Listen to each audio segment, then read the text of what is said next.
ఇవాళ అర్చకత్వంలో ఉండి నెలకు 60,000 సంపాదిస్తున్నా వాడికి పెళ్ళి అవ్వట్లేదమ్మా. మన అమ్మాయిలు అంత చక్కగా ఉన్నారు. వారికి ఎవరికి వీరి ఇష్టం లేదు. అర్చకుడైతే మేము చేసుకోమండి, ఆ గుండు పిలక చాలా చికాకండి అంతే. వాడికి 5,000 నెలకి జీతం లేకపోయినా సరే వాడు సాఫ్ట్వేర్ వేసి జీన్స్ వేసేస్తే వాడికి చాలా నచ్చుతాడు.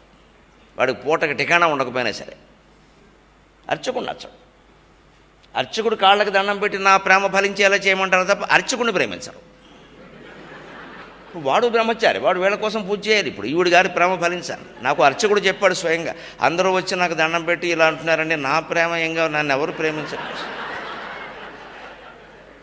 మరి వాడు మనిషి కదండి. 40 ఏళ్ళు 45 ఏళ్ళు దాటిపోతున్నాయమ్మా అర్చకులకి. కొంతమంది పురోహితులు 45, మోర్ దాన్ 45 మనుషులే కదా వాళ్ళు. ఎంత అర్చకత్వం చేసినా అందరూ రామకృష్ణ పరమహంసలు కాలేరు కదండి, మానవ మాత్రులం. ఏవో ఉంటాయి. అసలు అవకాశం లేదు, బ్రాహ్మణుల పిల్లలే ఇవ్వటం లేదు.